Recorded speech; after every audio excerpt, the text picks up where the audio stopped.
In our previous lessons, we interacted with the Revit API by using a copy and paste interaction with Python nodes.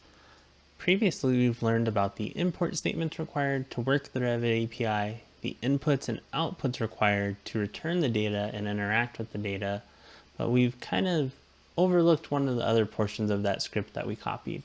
That's wrapping and unwrapping elements. So by the end of this lesson, you are going to have an understanding of different object types available to us within Dynamo, and you're going to know what I mean by wrapping and unwrapping. It's a little bit of a weird statement, but there are different types of elements within the Revit API. So what we're going to do is jump into Revit and look at some object types, and then we'll jump back and explain and break down the wrapping and unwrapping concept. As a reminder, these slides will be included in the lesson files for this lesson, as well as the finished Dynamo graph for this lesson. Alright, so keeping things a little more simple here, I just have Dynamo open within Revit once again. I'm going to right click and search for a select model element node. We'll place that, and we'll go ahead and select once again a grid. In this case, we see that we have grid selected. In this case, in Dynamo, we are able to extract element types very easily with a built-in node. If we right click and search for a node called type, kind of looks like it has a level head. We'll place that node now. And what it does is when we connect an object into it, it will return what type of object that is. In this case, this is a Revit.elements grid. If you recall, when we're looking at the Revit API on apidocs.co, we're working within the namespace of autodesk.revit.db. That's the namespace that we're using.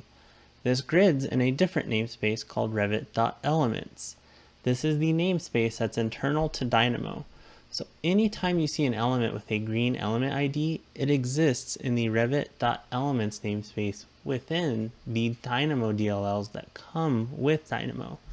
Similar to us referencing the Revit API.dll, we can actually reference Revit nodes.dll within our Dynamo installation. And that's where all of this namespace is located.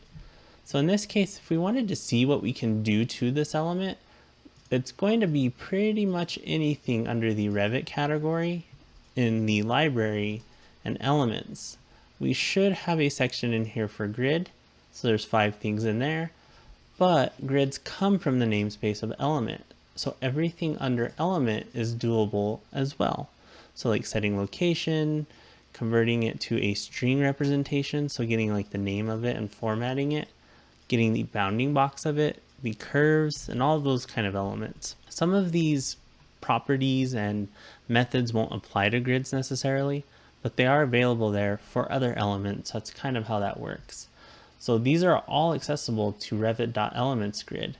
We can also reinforce this further by placing a Python script.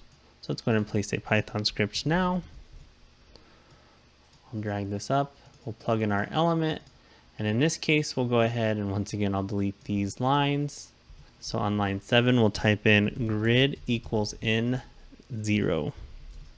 And we'll just go ahead and output the grid just to verify that this is working. It helps if you spell the variable correctly. And we'll see that we have the grid getting output.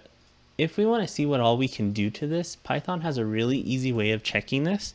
You type in dir for directory, you can actually go through and start to see all the interactions available to us on that element. In this case, we have the bounding box, we have our joined, we have geometry in here, we have the ability to create these elements, we have the ability to get the element type, and all of these are actually reiterated right here in the library on the left. So these are all within that Revit.elements namespace. That's something we can see on the surface of these grids to be able to interact with them. If we want to get to the autodesk.revit.db representation, we have to unwrap them. So before we continue in Dynamo, let's go ahead and jump into some slides and look at what wrapping and unwrapping means. All right, so on the screen we have an example of a burrito. It's kind of a silly example, hopefully you're not hungry, but it is an example that really helps understand this. So on the surface, when the burrito is wrapped, we're able to see that it has a tortilla, it might be toasted, it's warm maybe, that's a property we can acknowledge and see on this element, and we're kind of curious what all's inside. At first glance, we can't tell what all's inside of this thing until we unwrap it. That's very similar to the Revit.elements namespace that this grid exists in. We can see everything that's exposed in Dynamo right off the bat, but if we unwrap it, we can access a lot more items within it. So in this case, for this example, for a burrito, unwrapped, you could start to see everything else within it. You could see rice, tomatoes, cheese, all that stuff within the unwrapped element. So while that might be a little bit silly, it is a very good example of what you can see and just acknowledge versus what you can expose by unwrapping that. So in Dynamo, it's very similar. We can unwrap elements and gain access to new things. So let's go ahead and jump back into Dynamo now. So back in Dynamo and Revit, we still have our same Dynamo graph with the model element, the object type, and the Python script. In this case, with Python in Revit 2023 and Dynamo, it's referencing these Dynamo libraries for us by default.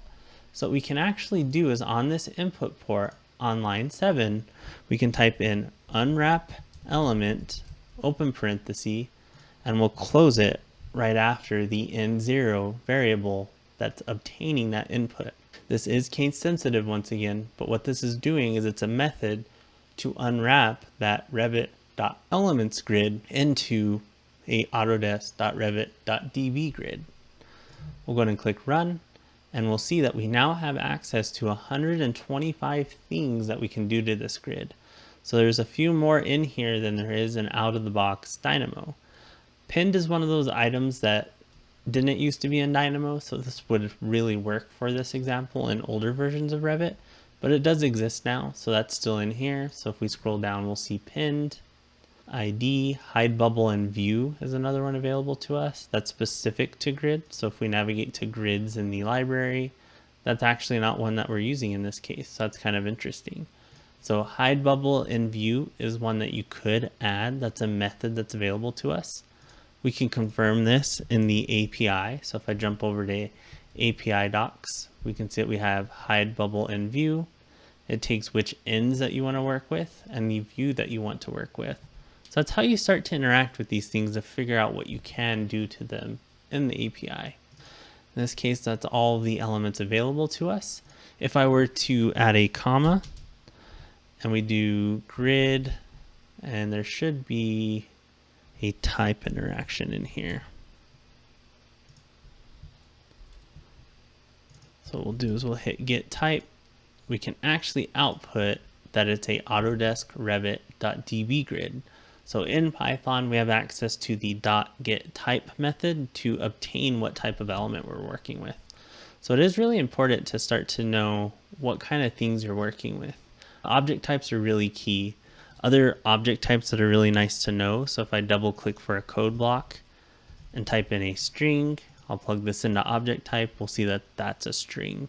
So if you ever receive an error on an element of some sort, so if you're doing like a division node and you try to divide a string, you'll end up not being able to. In this case, we're getting a null, but if we were to type in a number and try to divide those, it'll start to give you errors and say that the object type's not supported. So like if we tie in a string to this grid curve, it'll tell you it was called with string, but it expected a Revit.elements grid. That's how that object type interaction starts to work. So knowing what object type you're working with is really key when it comes to using Python scripts within Dynamo as well. So with that in mind, we do have a better understanding of what it means to work with wrapped element types, so Revit.elements namespace, versus unwrapped types, Autodesk.revit.db namespace. With that in mind, we are going to use this quite a bit in the following lessons, so keep that in mind. And once again, this completed Dynamo graph is included in the lesson files. Other than that, I'll see you in the next lesson.